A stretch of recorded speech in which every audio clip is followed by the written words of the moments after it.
Hello dear students, जैसा कि पिछले लेक्चर पर अपनी बात हुई थी कि अपने को आज एक्सरसाइज सॉल्व करनी है।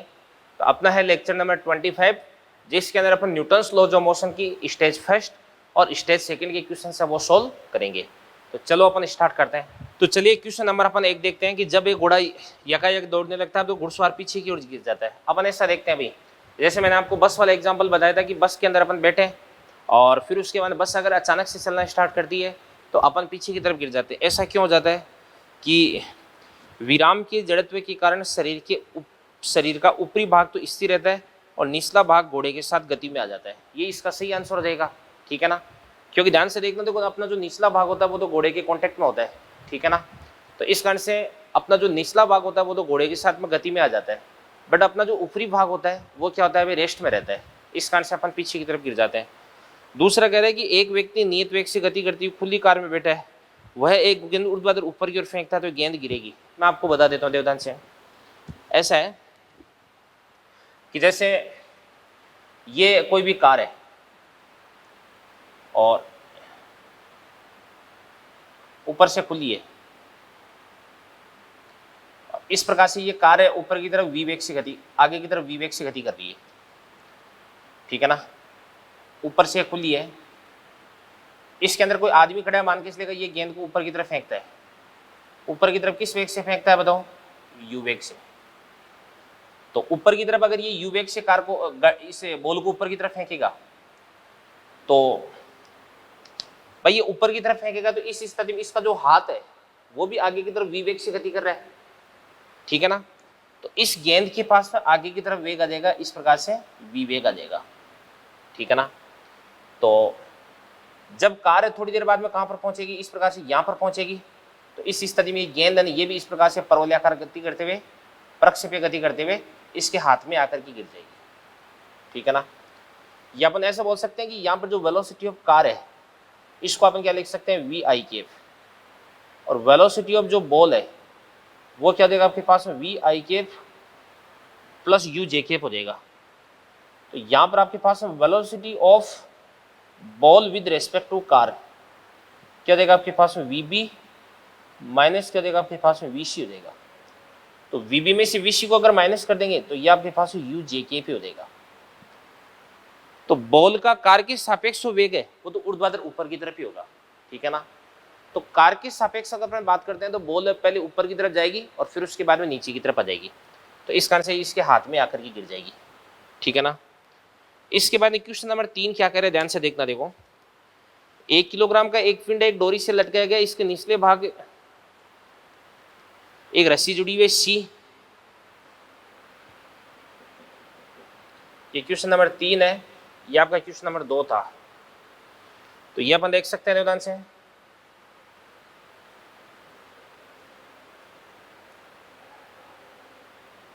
इसका मान के चलिएगा द्रव्यमान कितना भी एम है। अब देवदान से मान के चलिएगा अगर मैं इसको नीचे की तरफ एफ फोर्स से खींचता हूं तो यहाँ पे तो टेंशन कितनी हो जाएगी बताओ, टी बराबर एफ हो जाएगी, और यहाँ पे जो टेंशन है वो कितनी हो जाएगी आपके पास, टी बराबर एफ तो है ही, साथ में इसका एम जी भी जुड़ जाएगा। अब दो बातें हो सकती है, पहला तो कह रहा है कि भाई यदि डोरी सी पर अचानक झटका दिया जाए, देखो बच्चों यदि अपन क्या करेंगे, इस प्रकार से अचानक से झटका देंगे, यहां से पकड़ कर मैंने अचानक से इस पे झटका दिया, तो इस स्थिति में मेरे द्वारा दिया गया जो झटका है वो ऊपर वाले भाग तक ट्रांसमिट नहीं हो पाएगा, ऊपर वाले भाग तक पहुंच ही नहीं पाएगा, ठीक है ना। तो इस कारण से ये जो नीचे वाला भाग है ना यही ब्रेक हो जाएगा। तो अगर आप अचानक से झटका देते हैं तो इस स्थिति में इस ब्लॉक के नीचे वाला रस्सी का पार्ट है वो टूट जाएगा, क्योंकि झटका है वो ऊपर वाले भाग तक पहुंचे इतना समय नहीं मिल पाता जितने में नीचे वाला भाग वो टूट जाता है। और यदि अपन इसको धीरे धीरे खींचते हैं तो इस स्थिति में कौन सा भाग टूटेगा, जिसके अंदर तनाव ज्यादा है। तो नीचे वाले भाग में तनाव कितना भी एफ है और ऊपर वाले भाग में तनाव कितना हो जाएगा, एफ प्लस एम जी हो जाएगा। तो ऊपर वाले भाग में तनाव ज्यादा है, इस कारण से ऊपर वाला भाग टूट जाएगा, ठीक है ना। ये चीज होगी भी। तो ये 3 और 4 ये दोनों क्वेश्चन मैंने आपको बता दिए। इसके बाद में 5वां क्वेश्चन क्या करे अभी, 1000 किलोग्राम की लिफ्ट के तार में तनाव 1000 किलोग्राम भार है, तब लिफ्ट त्वरित नहीं हो रही है, क्योंकि इस स्थिति में जो टी है ना वो टी वो किसके बराबर है, एम जी के बराबर ही आ रहा है, ठीक है ना। अगर लिफ्ट ऊपर की तरफ त्वरित होती तो इस स्थिति में टी एम जी से बड़ा होता, और नीचे की तरफ त्वरित होती तो टी एम जी से छोटा होता। इसके बाद में क्वेश्चन नंबर 6 क्या करे, 2 × 10⁻7 kg का एक जहाज 25 × 10⁻5 न्यूटन का बल लगाने पर यह 25 मीटर विस्थापित हो जाता है। तो इस विस्थापन में जहाज द्वारा प्राप्त चाल क्या हो जाएगी। भाई ये वाला क्वेश्चन मैं आपको बता दे तो देता हूँ, बट ये वाला क्वेश्चन अपन वर्क एनर्जी पावर वाले चैप्टर के अंदर डिस्कस करेंगे। आपको मैं इसका कंसेप्ट बता देता हूँ। वैसे क्वेश्चन नंबर 6 देखो, कार्य बराबर क्या होता है, बल गुणा विस्थापन, और बराबर क्या होता है, चेंज इन काइनेटिक एनर्जी, गतिज ऊर्जा में परिवर्तन। तो v² माइनस क्या देगा, u²। तो बल कितना देर का आपको बताओ, 25 × 10⁵ और विस्थापन कितना देर का आपको 25 बराबर 1/2। द्रव्यमान कितना देर का आपको 2 × 10⁻7, ठीक है ना। और इसके बाद में v² u² कितना देगा आपके पास में 0 देगा। तो यहां से आपको v कैलकुलेट करना है। ये क्वेश्चन नंबर 6 था। क्वेश्चन नंबर 7 क्या करे अभी, 6000 kg की एलिवेटर को किसी केबल द्वारा 5 मीटर/सेकंड के त्वरण से ऊपर की ओर खींचा जाता है, तो केबल में तनाव कितना देगा। अब यदि आप ऊपर की तरफ खींच रहे हो तो इस स्थिति में टेंशन किसके बराबर होगा, T बराबर mg+ हो जाएगा। कितना हो जाएगा, g+a, ठीक है ना। कर लेना इसको आराम से। क्वेश्चन नंबर 8 क्या कह रहे हैं, देखो 100 kg द्रव्यमान का वाहन 5 मीटर/सेकंड के वेग से गतिशील है, और वाहन को 1/10 सेकंड में रोकने के लिए विपरीत दिशा में आवश्यक बल कितना देगा। कुछ ही नहीं है 8वें क्वेश्चन में। 8वां क्वेश्चन क्या करे अभी, अपन जानते हैं F बराबर कितना होता है आपके पास है डेल्टा P अपॉन क्या होता है आपके पास है डेल्टा T। तो डेल्टा P बराबर कितना देगा आपके पास M इंटू कितना देगा V माइनस U अपॉन क्या देगा T। तो M कितना देगा आपको बताओ 100, V कितना देगा V 0 रोकना है, U कितना देगा आपको बताओ 5, और टाइम कितना देगा आपको 1/10। सोल्व कर देना, आंसर आ जाएगा। अब आंसर यहाँ पर माइनस में आएगा, और आपको क्वेश्चन बोला है विपरीत दिशा में, तो माइनस का मतलब विपरीत दिशा होगी। तो आपको केवल इसका परिमाण बताना है बेटा। इसके बाद में क्वेश्चन नंबर 9 क्या कह रहा है, देखो लड़का जिसका द्रव्यमान कितना भी 40 kg है, एलिवेटर में खड़ा है। एलिवेटर लिफ्ट को बोलते हैं, ठीक है ना। इस लड़के के पैरों द्वारा अनुभव किया गया बल सर्वाधिक होगा जब, सर्वाधिक कब होता है भाई, नॉर्मल रिएक्शन फोर्स मैक्सिमम कब होता है, जब लिफ्ट है वो ऊपर की तरफ त्वरित होती है। लिफ्ट अगर ऊपर की तरफ त्वरित होगी ना, तो इस स्थिति में n बराबर कितना हो जाएगा, mg+ से हो जाएगा, और नीचे की तरफ त्वरित होती है तो mg- से होता है। तो ऑप्शन देख लेना कौन सा बेटर है। 10वां कह रहे हैं, वह समय जिसमें 2 न्यूटन का बल किसी वस्तु में 0.4 किलोग्राम मीटर/सेकंड का रेखीय संवेग उत्पन्न कर देता है होगा। लो जी 10वें क्वेश्चन में क्या है, ए बराबर कितना होता है आपके पास है डेल्टा P अपॉन क्या होता है आपके पास है डेल्टा T। तो टाइम आपको पूछ रहा है, बल कितना देर का भी, वह समय जिसमें 2 न्यूटन का बल, समय कितना देर का भी 0.4 बटे टाइम कितना हो जाएगा T हो जाएगा। सोल्व कर देना। 11वां क्वेश्चन क्या कह रहे हैं कि प्रति सेकंड n छोटी गेंदें जिनमें प्रत्येक का द्रव्यमान m है किसी सतह से u वेग से प्रत्यास्थ तक टकराती है, सतह पर लगने वाले बल का मान कितना हो देगा। बात सुनना भी, देखो हो क्या रहा है। 11वां, ये आपके पास से कोई सतह हो जाएगी,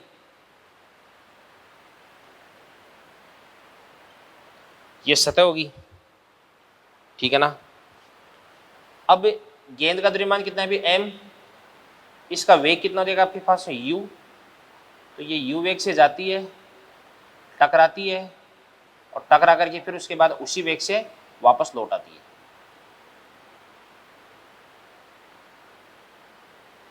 u वेग से वापस लौट आती है। अब देखना ना, ऐसे देखो, अगर अपन बात करते हैं संवेग में परिवर्तन, तो अंतिम समय कितना देगा आपके पास है mu माइनस प्रारंभिक समय कितना देगा माइनस mu, तो माइनस माइनस प्लस हो देगा। तो डेल्टा P बराबर कितना देगा आपके पास है डेल्टा P बराबर mu प्लस mu बराबर कितना देगा 2mu। ये डेल्टा P हो गया। ये तो एक गेंद के लिए आ गया भी, ये तो एक गेंद का संवेग में परिवर्तन हो गया। अब अगर n गेंदों के लिए बात करते हैं तो n गेंदों के लिए डेल्टा पी बराबर कितना देगा 2mu इंटू एन। और फोर्स अगर आपको निकालना है तो डेल्टा पी अपॉन टी, तो 2mu इंटू क्या देगा आपके पास n, और बटे टाइम कितना देगा आपके पास है टी। और प्रति सेकंड गेंदों की संख्या n बाई टी, ये आपको स्मॉल n दे रखा है, तो 2mu इंटू एन। भाई यहाँ पर आपके पास है जो n बाई टी है वो प्रति सेकंड टकराने वाली गेंदों की संख्या हो जाएगी, जिसको मैं स्मॉल n से रिप्लेस कर देता हूँ। तो क्वेश्चन नंबर 11 तक का काम फिनिश हो गया अपना। चलो इसके बाद में क्वेश्चन नंबर अपन देखते हैं 12। तो क्वेश्चन नंबर 12 क्या बोल रहा है, देखो पढ़ लो एक बार आप। ये कह रहा है कि एक स्प्रिंग तुला लिफ्ट की छत से जुड़ी है। ओके, एक व्यक्ति अपना थैला इस स्प्रिंग पर टांग देता है। जब लिफ्ट स्थिर है तो ये कितना 49 न्यूटन का पाठ्यांक देती है, ठीक है ना। और यदि लिफ्ट नीचे की ओर 5 मीटर पर सेकंड स्क्वायर के त्वरण से गतिमान हो जाए तो स्प्रिंग तुला का पाठ्यांक क्या हो जाएगा। तो सबसे पहले ध्यान से देखना, देखो जब रेस्ट में तो W बराबर कितना देगा mg, तो W कितना देगा 49, mg कितना देगा आपको 9.8 होता है। तो यहाँ से आपके पास m बराबर कितना देगा भाई 5 kg। ये तो जो थैला है ना उस थैले का द्रव्यमान हो जाएगा। और जब लिफ्ट है वो नीचे की तरफ गति कर रही है तो W डैश बराबर कितना देगा आपके पास m इंटू जी माइनस का a हो जाएगा। तो वैल्यू पुट करके आंसर निकाल देना। 12वां क्वेश्चन था ये। 13वां क्वेश्चन क्या कह रहा है अभी, ये पिछले लेक्चर में मैंने बता दिया था ऊर्ध्वाधर से कितना कोण बनेगा, 10 इनवर्स a/g होता है। ये बता रखा आपको शूडो फोर्स के बाद में बताया था मैंने। 14वां क्वेश्चन क्या कह रहा है अभी, स्प्रिंग तुला का पाठ्यांक आपको पूछ रखा है। तो ब्लॉक है, इस पर नीचे की तरफ कितना फोर्स लग जाएगा mg sin थीटा नत्तल के अनुदिश। तो mg sin थीटा निकाल देना, ठीक है ना। तो m कितना हो जाएगा 5, g कितना हो जाएगा 10, 5 × 10 50, और साइन 30 कितना होता है 1/2, तो 25 आंसर आ जाएगा इसका। 15वां क्वेश्चन मैं आपको बताता हूँ, देखो ध्यान से। 15वां क्वेश्चन ये कह रहा है कि t बराबर 11 पर लिफ्ट को खींचने में प्रयुक्त रस्सी में तनाव हो जाएगा। तो सबसे पहले इसके अंदर t बराबर 10 से लेके t बराबर 12 तक जो स्पीड है वो एक समान रूप से घट रही है। तो 10 से लेके 12 के बीच में 11 आता है, तो 10 से लेके 12 के बीच में त्वरण इसका एक समान है। तो अपन निकाल सकते हैं कि a बराबर क्या होता है v2 माइनस v1 अपॉन क्या होता है आपके पास है t2 माइनस t1। तो 12 पे अंतिम वेग कितना हो जाता है 0, 10 पे प्रारंभिक वेग कितना होता है आपके पास है 3.6 बटा 12 माइनस 10। तो ये आपके पास हो जाएगा माइनस का 3.6 डिवाइडेड बाई 2, तो कितना देगा माइनस का 1.8 हो जाएगा।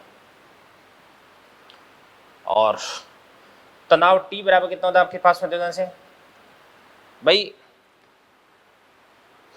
T बराबर कितना होता है, ऊपर की तरफ जा रही है ना लिफ्ट, तो m इंटू कितना होता है आपके पास है g प्लस a हो जाएगा। तो m तो कितना दे रखा आपको बताओ 1500, और इसके बाद इंटू g कितना होता है 9.8, और a कितना हो जाएगा आपके पास है माइनस का 1.8 हो जाएगा। सोल्व कर देना, आंसर आ जाएगा इसका। 16वां क्वेश्चन कह रहा है कि जल में तैरना संभव होने का कारण है, थ्योरेटिकल क्वेश्चन है। 17वां क्वेश्चन मैं आपको बता देता हूँ, देखो ध्यान से। ठंडा पेय पदार्थ जब तुला पर रखा जाता है तो क्या होगा भाई, उसका ढक्कन खोल दिया जाए तो उसका भार। आपको पता है कि जो कोल्ड ड्रिंक्स वगैरह होती है उनके अंदर हाई प्रेशर पर कार्बन डाइऑक्साइड गैस भरी होती है, और कोल्ड ड्रिंक्स की बोतल को अपन जैसे खोलते हैं तो वैसे इसमें से तेजी से गैस निकलती है। तो जैसे ही अपन क्या करते हैं भी, किसी भी वेइंग मशीन पर कोल्ड ड्रिंक्स की बोतल को अपन रखते हैं इस प्रकार से, यूं ये मान के इसलिए कोल्ड ड्रिंक्स की बोतल है, तो रखते ही इसमें से तेजी से बाहर की तरफ गैस से निकलती है। और ये गैस से क्या करती है भी, इस बोतल पर नीचे की तरफ प्रतिक्रिया बल लगाती है। तो बोतल पे नीचे की तरफ mg भी लग रहा है, और प्लस इन गैसों के कारण प्रतिक्रिया बल भी लगता है। और इस प्रतिक्रिया बल की वजह से इस बार मशीन की जो रीडिंग है वो बढ़ जाती है, और फिर उसके बाद जब पूरी की पूरी गैस से निकल जाती है तो वापस रीडिंग है वो घट जाती है। तो पहले रीडिंग बढ़ती है और फिर उसके बाद में घटती है। 18वां क्वेश्चन क्या कह रहे थे से, एक स्प्रिंग तुला पर एक बड़ा बंद पिंजरा रखा हुआ है। अब मैं आपको एक बात बता देता हूं, इसके अंदर अगर बंद पिंजरा बोल दिया जाए तो आपको लिफ्ट की तरह फॉर्मूला अप्लाई करना है भी। तो 18वां बंद पिंजरा, तो इसमें लिफ्ट वाले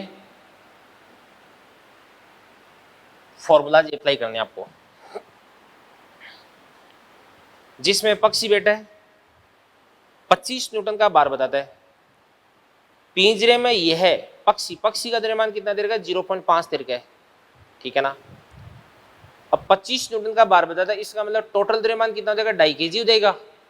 अब 2.5 kg में से आधा तो किसका हो जाएगा, आधा kg तो पक्षी का, और 2 kg किसका हो जाएगा, पिंजरे का हो जाएगा। और पक्षी ऊपर की तरफ 2 मीटर पर सेकंड स्क्वायर के त्वरण से उड़ना स्टार्ट करता है, तो स्प्रिंग तुला का पाठ है कितना हो जाएगा। तो बात सुनना भी, ये तो पिंजरे का द्रव्यमान कितना हो जाएगा आपके पास है 2 kg। ये पक्षी हो गया, इसका द्रव्यमान कितना हो जाएगा 0.5, और ये ऊपर की तरफ ए से उड़ रहा है, तो बार डब्ल्यू बराबर कितना देगा, देखो पिंजरे का तो कितना देगा 2 kg 2g, तो कितना देगा 20, और प्लस पक्षी का कितना देगा, पक्षी का द्रव्यमान कितना 0.5 इंटू जी प्लस ए 10 प्लस कितना देगा आपके पास ए कितना देगा आपको 2 12 20 12 6, ये आपके पास हो जाएगा 26। इसको अपन क्या बोल देंगे भाई 26 न्यूटन बोल देंगे। भाई पिंजरे का जो भार है वो तो mg हो जाएगा, बट पक्षी का भार है वो आपको mg प्लस ए लेना पड़ेगा, क्योंकि पक्षी ऊपर की तरफ त्वरित गति कर रहा है। 19वां क्वेश्चन क्या कह रहा है मैं आपको बताता हूं, देखो 19वां क्वेश्चन, मशीन गन से प्रति सेकंड 20 गोलियां लक्ष्य पर दागी जाती है, प्रत्येक गोली का द्रव्यमान दीर्घ है, वेग दीर्घ है, प्रति सेकंड 20 गोलियां, एक गोली का द्रव्यमान कितना देगा भाई 0.15 किलोग्राम में कन्वर्ट कर देंगे, एक गोली का वेग कितना देगा 800, तो द्रव्यमान को वेग से गुणा कर दिया संवेग, इसके बाद में गोलियों की संख्या कितनी है 20 है, और प्रति सेकंड यानी टाइम कितना देगा आपके पास 1 हो जाएगा, तो यही आपके पास फोर्स आ गया, क्योंकि अपन जानते हैं बल बराबर संवेग में परिवर्तन बटा लगा समय। क्वेश्चन नंबर 20 कह रहा है कि स्प्रिंग में तनाव कितना देगा, दोनों तरफ से 5-5 से खींच रहे हैं, तो ये मैं आपको बता चुका हूँ तनाव कितना देगा 5 न्यूटन ये देगा, ठीक है ना। तो ये आपका क्वेश्चन नंबर 20 था, तो ये क्वेश्चन देख लीजिएगा 20 तक। तो बच्चों इसके बाद में क्वेश्चन नंबर 21 अपन देखते हैं, देखो से एक कण का संवेग नियत है, तो निम्न में से कौन सी राशि नियत होगी। तो संवेग अगर नियत है तो अपन क्या देख सकते हैं, ध्यान से देखना, देखो बल वेग त्वरण उपरोक्त सभी, संवेग अगर नियत है इसका मतलब बल है वो कितना हो जाएगा आपके पास में 0 देगा, फोर्स 0 देगा, ठीक है ना। और फोर्स अगर 0 देगा तो एक्सेलरेशन भी 0 देगा। भाई न्यूटन की गति का दूसरा नियम क्या कहता है, भाई एफ बराबर क्या होता है dp अपॉन dt, ठीक है ना। तो एफ अगर 0 देगा तो p क्या हो जाएगा, भाई p अगर कांस्टेंट है तो एफ कितना हो जाएगा 0, तो ए बी कितना हो जाएगा 0, और वेग भी 0, वेग भी नियत हो जाएगा, ठीक है ना, क्योंकि अपन जानते हैं संवेग बराबर क्या होता है द्रव्यमान इंटू वेग होता है।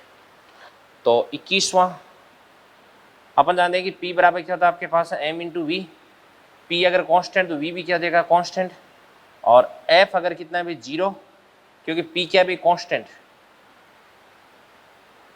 तो इस स्थिति में F 0 और A भी कितना देगा 0, 0 भी कांस्टेंट ही होता है। 22वां क्वेश्चन, F बराबर कितना होता है आपके पास V dm अपॉन dt, इससे कर लेना। 23वां क्वेश्चन, क्वेश्चन नंबर 23, ये क्या करे अभी, 50 डाइन का एक बल 5 ग्राम द्रव्यमान की वस्तु पर 3 सेकंड के लिए लगाया जाता है, तो आवेग का मान कितना देगा, आवेग, बात सुनना भी, देखो आवेग बराबर क्या होता है संवेग में परिवर्तन,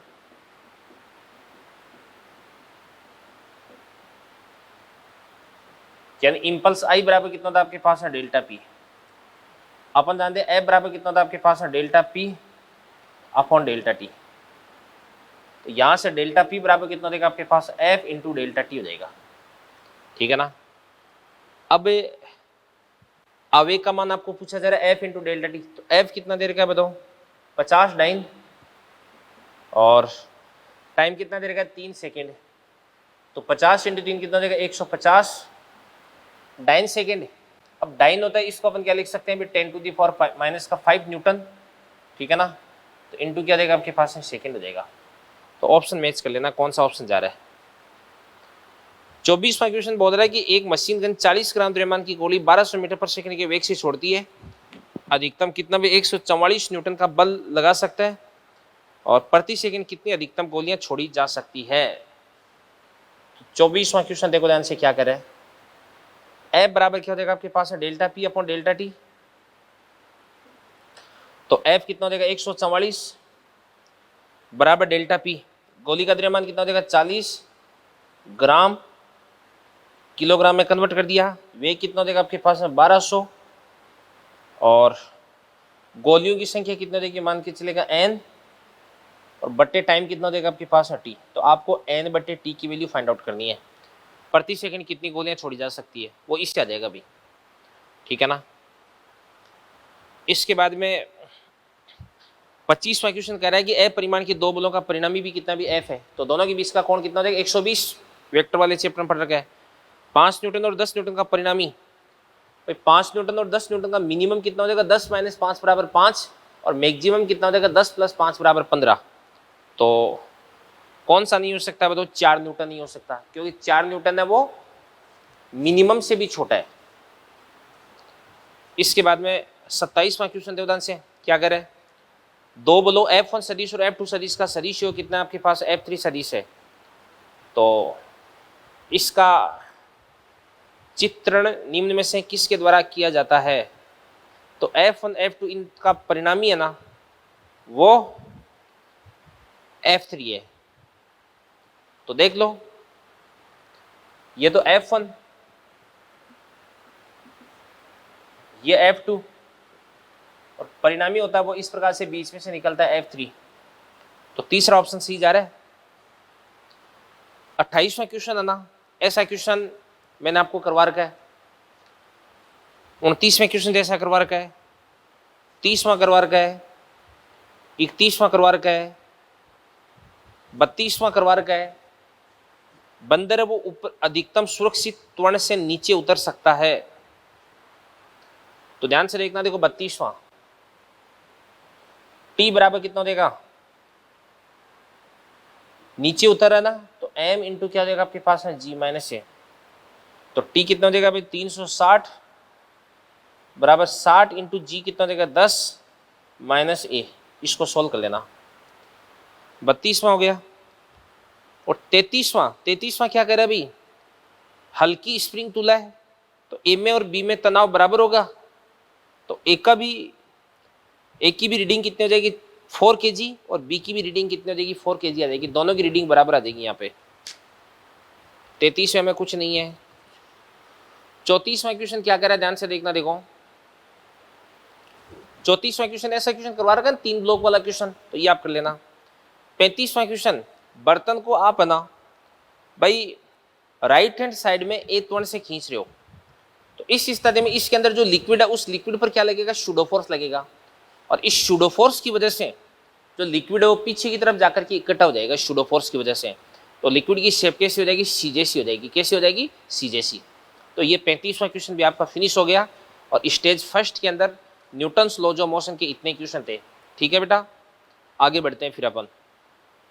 चलो बच्चों, स्टेज फर्स्ट के बाद में अपन डिस्कस करते हैं स्टेज सेकंड। क्या कह रहे हैं देखो ध्यान से, एक उपग्रह बल मुक्त अंतरिक्ष में ग्रहों के बीच स्थित अंतर्ग्रहीय रज यानी धूल को dm/dt बराबर एल्फा v दर से हटा रहा है, जहां m क्या भी द्रव्यमान और v क्या हो जाएगा उपग्रह का वेग हो जाएगा, एल्फा एक नीतांक है, तो उपग्रह का मंदन क्या हो जाएगा, मंदन। तो आपको मंदन पूछ रहा है, तो बात सुनो भाई। अपन जानते हैं कि f बराबर क्या होता है आपके पास में v dm/dt, तो v का तो v और dm/dt बराबर कितना देगा आपके पास है एल्फा इंटू वी, तो यहां से f बराबर कितना देगा आपके पास है एल्फा इंटू वी स्क्वायर। ठीक है ना। इसके बाद में क्या करे कि f आ गया और आपको मंदन निकालना, तो a बराबर कितना होता है आपके पास f बटे m, तो ये आपके पास हो जाएगा एल्फा वी स्क्वायर बटे m, तो एल्फा वी स्क्वायर बटे m आ गया। अब आपको साफ साफ बोला जा रहा है मंदन, तो मंदन अगर बोल दिया तो इसमें नेगेटिव का साइन लिखने की जरूरत नहीं है, तो ऑप्शन सेकंड होगा कि थर्ड होगा, थर्ड ऑप्शन अपन करेक्ट करेंगे। ठीक है ना, क्योंकि मंदन ही अगर बोल दिया तो नेगेटिव साइन तो अपने आप ही अपन मान लेंगे यहाँ पे। इसके बाद में क्वेश्चन नंबर 2 देखो, ये 1 था, दूसरा देखो क्या करें। 1 न्यूटन, 2 न्यूटन, 3 न्यूटन एक बल पर विभिन्न दिशाओं में क्रियाशील, तब 2 न्यूटन, 3 न्यूटन समकोण पर स्थित है। 1 न्यूटन, 2 न्यूटन समकोण पर स्थित हो, संतुलन में नहीं रखा जा सकता। पिंड को संतुलन में रखा जा सकता है यदि 1 न्यूटन, 3 न्यूटन न्यून कोण पर स्थित हो। तो 1 न्यूटन और 3 न्यूटन, देखो देखते हैं अपन। 1 न्यूटन, 2 न्यूटन और 3 न्यूटन। तो ये अपन देखते हैं 1 न्यूटन और 3 न्यूटन, फोर्थ ऑप्शन हो सकता है। तो ये कह रहा है कि 1 न्यूटन और 3 न्यूटन न्यून कोण पर स्थित हो। तो ये आपके पास में कितना देगा अभी, 1 न्यूटन, ये कितना देगा 3 न्यूटन, न्यून कोण पर स्थित कर देते हैं इनको अपन। ये 3 न्यूटन, ये आपके पास में कोण थीटा हो गया। अब सुनना ध्यान से, देखना, देखो 3 और 1 का मिनिमम कितना देगा, मिनिमम 3 - 1 बराबर कितना देगा आपके पास है 2, और 3 और 1 का मैक्सिमम कितना देगा आपके पास है 3 + 1 बराबर कितना देगा 4। तो ये तो क्या देगा आपके पास है मिनिमम, और ये क्या देगा आपके पास है मैक्सिमम, ठीक है ना। तो ये तो फोर्थ भी गलत हो रहा है। तो फर्स्ट कह रहा है पिंड को संतुलन में रखा जा सकता है यदि 2 न्यूटन, 3 न्यूटन समकोण पर स्थित है। तो 2 और 3 अगर समकोण पर स्थित हो गए तो इनका परिणामी तो 1 होने से रहा। दूसरा कह रहा है कि 1 न्यूटन, 2 न्यूटन समकोण पर स्थित है। तो 1 और 2 भी अगर समकोण पर स्थित हो गए तो भी संतुलन में नहीं रहेगा। समकोण का मतलब कितना होता है, 90 डिग्री होता है ना। और पिंड को संतुलन में नहीं रखा जा सकता है। अब ये भी गलत है, संतुलन में तो रखा ही जा सकता है। कैसे रखा जा सकता है अभी भाई, ये आपने इधर की तरफ लगा दिया कितना भी, 1 और 2 इधर की तरफ लगा दिया, तो इन दोनों का परिणामी कितना देगा 3, और इसके अपोजिट में आपने 3 लगा दिया, तो 3 - 3 बराबर कितना देगा आपके पास है 0 देगा। तो ये तो कंट्रोवर्सी वाला क्वेश्चन है। तीसरा क्वेश्चन अपन देखते हैं, देखो ध्यान से। वस्तु की साम्यावस्था में एक साथ 3 बल F1, F2, F3 आरोपित किया जाते हैं। F1 बराबर कितना देगा 3 न्यूटन धनात्मक x अक्ष के अनुदिश। तो F1 बराबर कितना देगा 3, F2 बराबर 4 न्यूटन धनात्मक y अक्ष के अनुदिश, 4 न्यूटन धनात्मक y अक्ष के अनुदिश। तीसरा बल F3 है साम्यावस्था में, तो तीसरा बल अपने को किधर की तरफ लगाना पड़ेगा, ये 3 और ये 4 हो गए ना, तो इन दोनों का परिणामी इस प्रकार से देगा 5, और ये वाला जो एंगल है वो कितना देगा आपके पास है 53 डिग्री। तो परिणामी भी इस प्रकार से इधर की तरफ हो जाएगा। तो ये वाला 53, तो ये भी कितना हो जाएगा 53 हो जाएगा। भाई ये अगर 5 न्यूटन होगा तो इसके अपोजिट डायरेक्शन में आपको 5 न्यूटन लगाना पड़ेगा, तभी इस संतुलन में आ सकता है। तो या इसको आप लिख सकते हैं थीटा बराबर tan थीटा बराबर, ये थीटा मान लो, ये थीटा मान लो, तो tan थीटा बराबर कितना देगा आपके पास है 4/3, ठीक है ना। तो आपको किसके साथ में, ऋणात्मक y के साथ में कोण पूछ रखा है, ऋणात्मक y के साथ में, तो अपन इसको थीटा बोल देते हैं। फिर ये वाला थीटा, ये भी आपके पास है थीटा हो गया। तो tan थीटा बराबर कितना देगा आपके पास है 3/4 हो जाएगा। तो थीटा बराबर कितना हो जाएगा tan इनवर्स 3/4। तो 5 न्यूटन का फोर्स ऋणात्मक y के साथ में tan इनवर्स 3/4, तो 5 Newton tan inverse 3/4, first option is correct, ठीक है ना। चौथा क्वेश्चन क्या करें, रस्सी द्वारा पिंड पर आरोपित बल का मान कितना देगा। ये तो अपन फ्री बॉडी डायग्राम बना करके आराम से सोल्व कर सकते हैं। अभी क्वेश्चन नंबर 4 देखो क्या करें। द्रव्यमान रहित एक टेबल पर स्थित m द्रव्यमान का पिंड m द्रव्यमान की रस्सी द्वारा खींचा जाता है। पिंड का द्रव्यमान कितना देगा m, और रस्सी का द्रव्यमान कितना देगा आपके पास, स्मॉल एम। और किस बल से खींचा जा रहा है, बल का मान कितना देगा आपके पास है, पी। तो यहां पर आपको टेंशन निकालनी है। सबसे पहले ए निकालेंगे तो ए बराबर कितना देगा, पी बटा capital M plus small M. इस पे आगे की तरफ टेंशन कितनी लग रही है, मान के इसलिए टी। तो टी बराबर कितना देगा, इसका द्रव्यमान कितना देगा, एम इंटू ए कितना देगा, पी बटा capital M plus small M. Free body diagram बना करके इसको अपन आराम से सोल्व कर सकते हैं। इसके बाद में क्वेश्चन नंबर 5 है, इसको करने का तरीका आपको मैं बताता हूं, ध्यान से देखना। देखो क्वेश्चन नंबर 5 देखिएगा आप।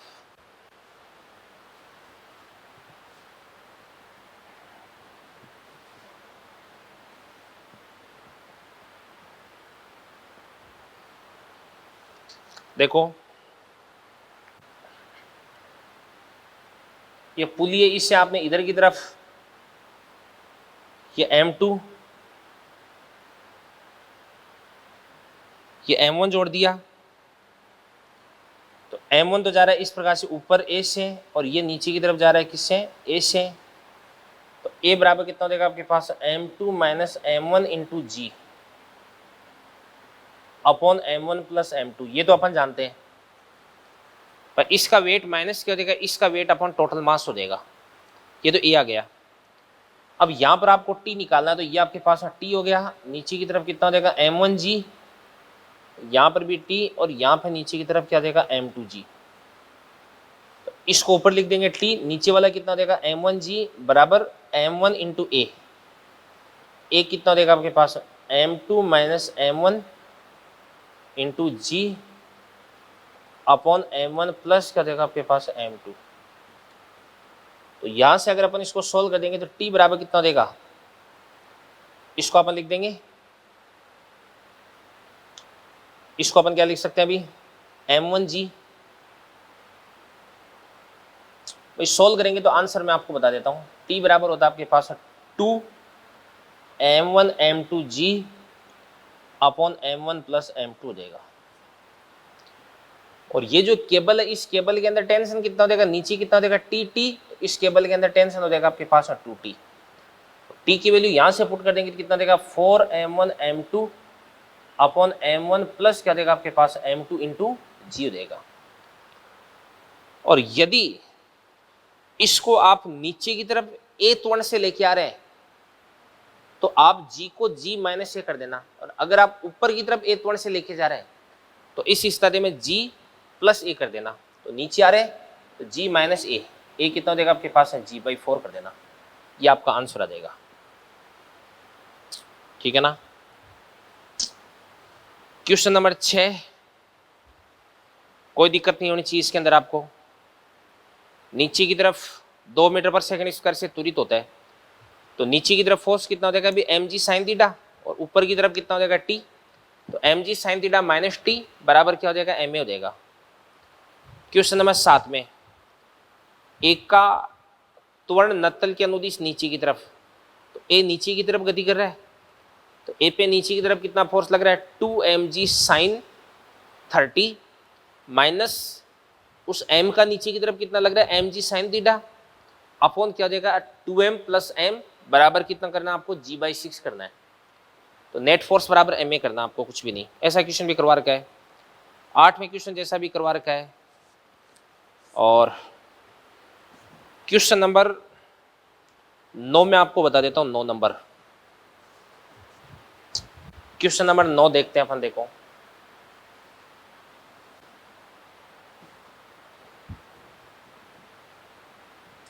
क्वेश्चन नंबर 9 देखिएगा, ये भी बहुत आसान है। मैं कह रहा हूं F बराबर ma, और कुछ ही नहीं है। क्वेश्चन नंबर 9, 2 गुट के चित्र में दिखाए अनुसार डोरी से लटके हैं, ऊपरी गुट का एक अन्य डोरी से लटका है। ऊपरी डोरी पर एक बल F लगा कर दोनों गुटकों में ऊपर की ओर 2 मीटर पर सेकंड स्क्वायर का त्वरण उत्पन्न किया जाता है। दोनों भागों में तनाव कितना देगा आपके पास, T और T डैश है, G बराबर 9.8 है। लो ये तो कुछ ही नहीं है। ये कितना देगा आपके पास में, 2 kg। इसके बाद में ये भी कितना देगा आपके पास में, 4 kg। ऊपर की तरफ आप किस फोर्स से खींच रहे हो, F से। पूरे निकाय का त्वरण ऊपर की तरफ ए बराबर कितना देगा 2, ए बराबर कितना देगा 2। अब सुनना ध्यान से, देखना, देखो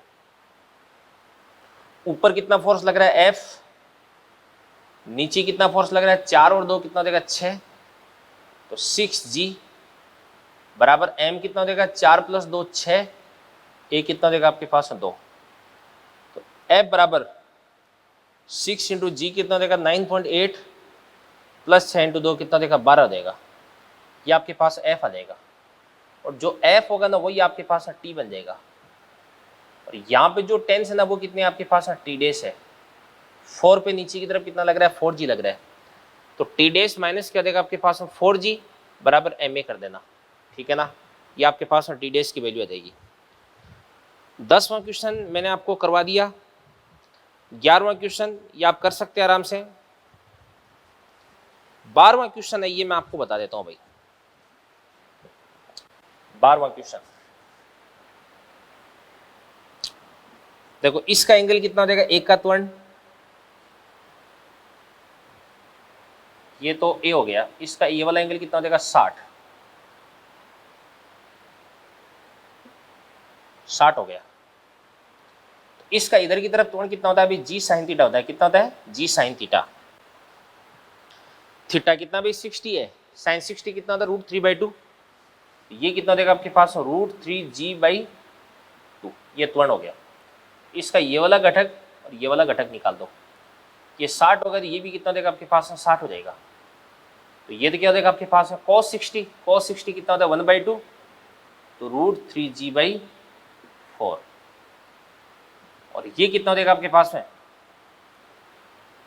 इसको आप लिख सकते हैं √3G/2 इंटू साइन 60, साइन 60 कितना होता है आपके पास √3/2, इसको अपन क्या लिख सकते हैं 3G/4। ये तो हो गया आपके पास है ए।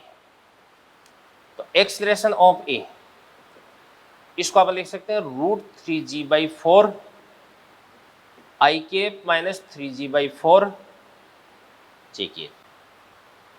इसी प्रकार से जो बी है,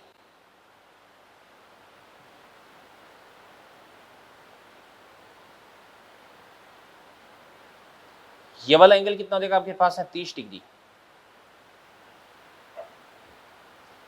इसका इधर की तरफ त्वरण कितना देगा बताओ, ये देगा आपके पास है जी साइन थीटा।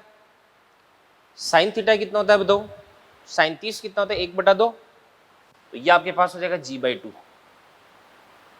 इसका इधर की तरफ और इधर की तरफ ये घटक निकाल दो, ये 30 हो गया, तो ये भी कितना देगा आपके पास है 30।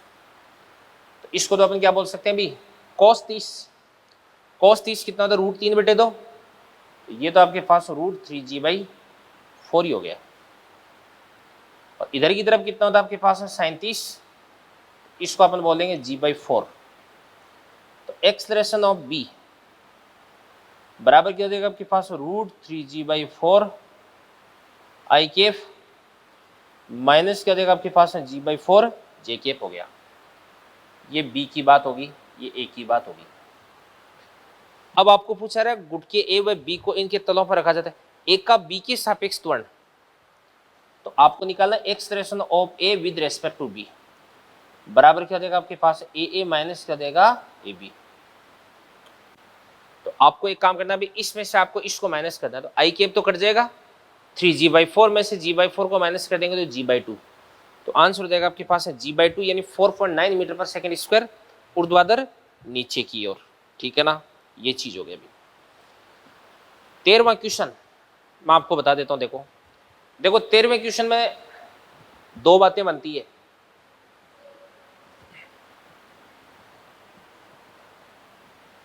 तेरहवें क्वेश्चन में दो बातें बनती है ध्यान से। यदि दोनों भुजाएं समान है तो सही भार W बराबर क्या देगा आपके पास W1 + W2/2। यदि दोनों भुजाएं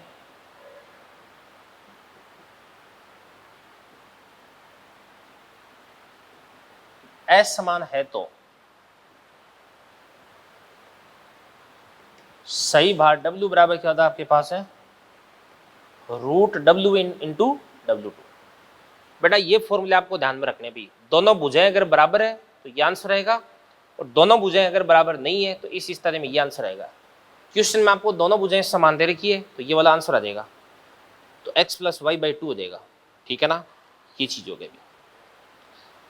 अगला क्वेश्चन क्या कह रहा है, 14वां क्वेश्चन देखो ध्यान से। यह कह रहा है कि 0.1 kg द्रव्यमान की एक डोरी समान ऊंचाई की दो सम्मुख दीवारों से जुड़ी है, स्वयं के भार के कारण नीचे की ओर लटकी है। डोरी और दीवार के संपर्क बिंदु पर डोरी का क्षैतिज से कोण 10 डिग्री है। दीवारों के बीच डोरी के मध्य बिंदु पर तनाव आपको ज्ञात करना है। डोरी का जो मिड पॉइंट है उस पर टेंशन आपको ज्ञात करनी है, करवा रखा आपको ये। ठीक है ना, देख लेना।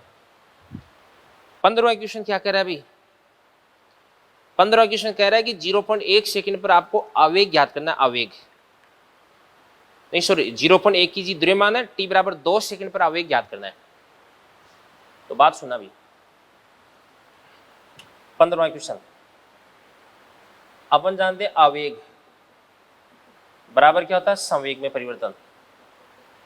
संवेग में परिवर्तन क्या होता है, द्रव्यमान इंटू वेग में परिवर्तन, यानी v - u।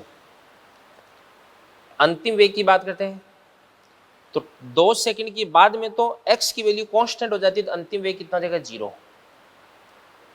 प्रारंभिक वेग की बात करते हैं तो ये 2 सेकंड में 4 मीटर की दूरी तय कर लेता है, तो ये कितना देगा, प्रारंभिक वेग 2 हो गया। तो द्रव्यमान कितना देगा 0.1, अंतिम वेग कितना देगा 0, और प्रारंभिक वेग कितना देगा आपके पास 2। ये आपका आंसर आ जाएगा। तो ये आपका क्वेश्चन नंबर 15 तक अपना काम हो गया फिनिश। इसके बाद में एक बार इनको आप देख लें। 16वां भी बता देता हूं, देखो 2 किलोग्राम द्रव्यमान की वस्तु की प्रारंभिक चाल आपको दे रखी है, बल समय ग्राफ दे रखा है, वस्तु की अंतिम चाल आपको पूछ रखी है। मैंने आपको ऐसा क्वेश्चन करवा रखा है कि F और T के बीच में अगर ग्राफ दे रखा है तो इस ग्राफ के नीचे का जो एरिया है वो संवेग में परिवर्तन को बताएगा। तो एरिया बराबर क्या हो जाएगा, m into V minus U. m दे रखा है, एरिया निकाल लेना। इसके बाद में u आपको दे रखा है, कितना दे रखा है, प्रारंभिक वेग 5, तो v निकालना आपको। ठीक है ना। इसके बाद में 17वां क्वेश्चन भी अपन कर सकते हैं। m द्रव्यमान का कोई पिंड u वेग से समान द्रव्यमान m वाले एक अन्य स्थिर पिंड से एक विमीय प्रत्यास्थ टक्कर करता है। t समय के लिए एक दूसरे के संपर्क में रहते हैं। अंतःक्रिया बल t/2 समय में 0 से f0 तक बढ़ता है फिर घट जाता है। f0 का परिमाण आपको निकालना है। भी देखो ऐसा है, मैं बता देता हूं आपको 17वां क्वेश्चन कि m द्रव्यमान है, ये u वेग से जाता है, ये इस m के साथ में टकराता है। तो प्रत्यास्थ टक्कर में क्या होता है, ये पहले वाला जो m है ये तो आ जाता है रेस्ट में, और दूसरे वाला जो m है ना इसके पास में वेग आ जाता है u।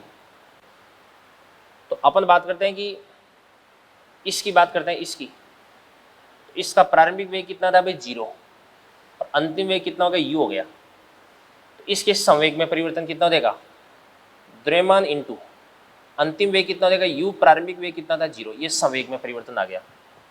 और संवेग में परिवर्तन किसके बराबर होता है बताओ, एरिया के बराबर। और एरिया कितना देगा 1/2 गुणा आधार कितना देगा आपके पास है t, ऊंचाई कितने देगा आपके पास f0। तो यहाँ से f0 की वैल्यू निकालने 2mu/t आ जाएगा। ठीक है ना, सेकेंड ऑप्शन जाएगा इसका। इसके बाद में देखो ध्यान से 18वां क्वेश्चन मैं आपको बताता हूं। देखो 18वां क्वेश्चन देखते हैं अपन।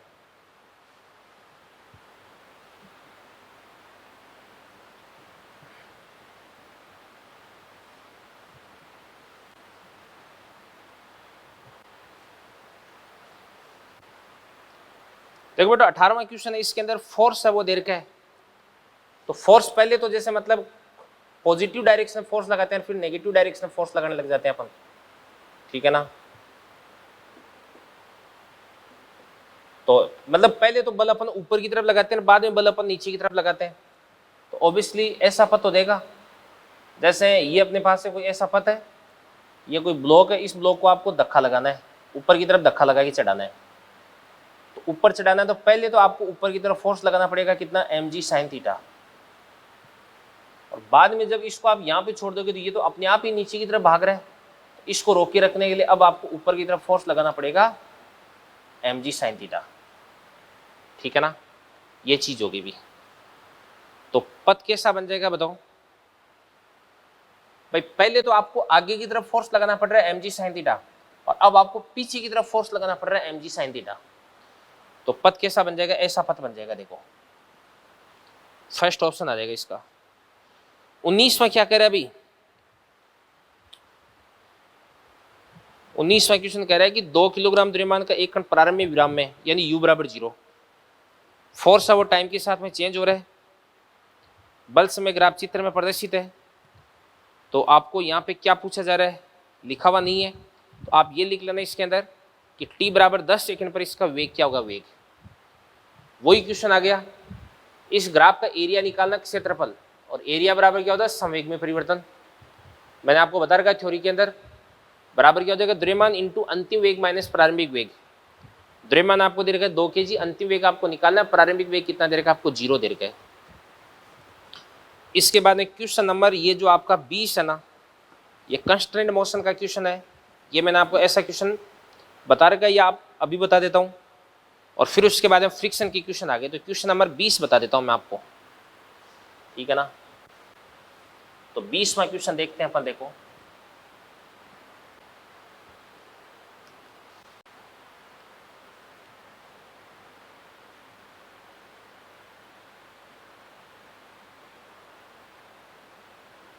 कि m1 हो गया,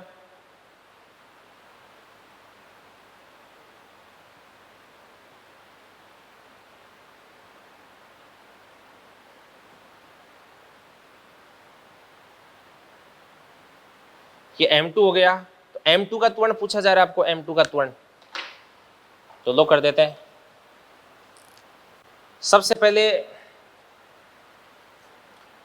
यहां पे अपन टेंशन मान लेते हैं कितनी भी, यहाँ पे टेंशन कितनी हो जाएगी आपके पास है t, तो यहाँ पे भी टेंशन कितनी हो जाएगी t, यहाँ पे भी t, यहाँ पे भी t, यहाँ पे भी t, यहाँ पर भी t, ऊपर t t 2t, तो नीचे भी कितना हो जाएगा 2t, यहाँ पर भी कितना हो जाएगा आपके पास है 2t। अब मान के इसलिए इसका त्वरण वो नीचे की तरफ कितना हो जाएगा आपके पास है a, तो इसका त्वरण ऑब्वियसली कितना हो जाएगा आपके पास है 2a। क्यों, कारण आपको मालूम है, बता रखा है मैंने आपको। ये बेटा आपका क्वेश्चन नंबर है कौन सा, 20। स्टेज सेकंड की तो अपन बात कर ही रहे हैं। अब देवदान से इस m2 पे नीचे की तरफ क्या लग जाएगा, इस प्रकार से m2g लग जाएगा, ठीक है ना। क्योंकि इसका तनाव आधा तो त्वरण दुगुना कर देंगे।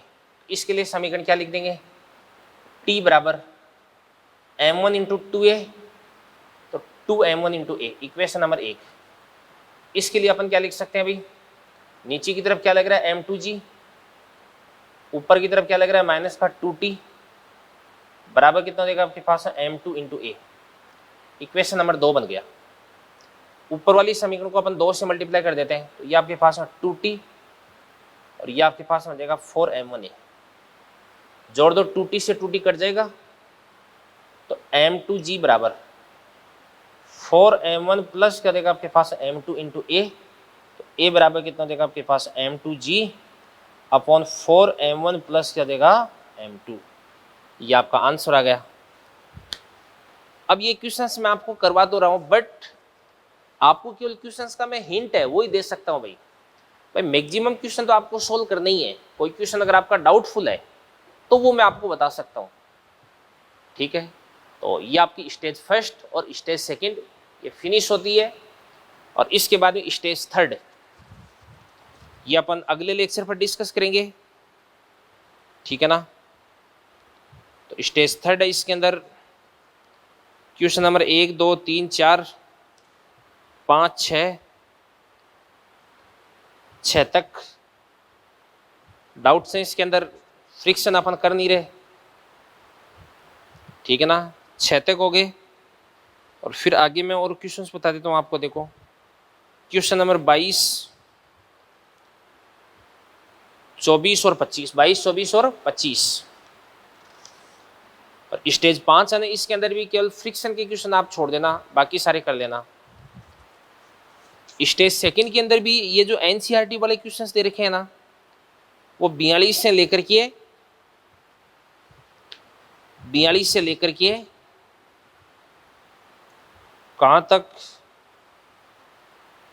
60 तक तो है ही, 42 से 60, इनमें एक भी फ्रिक्शन का क्वेश्चन है तो 42 से 60 तक ये भी आपको करके लाने कल, ये भी कल मैं आपको डिस्कस करूंगा, ठीक है ना बेटा। आज का लेक्चर यहीं पे अपन फिनिश करते हैं।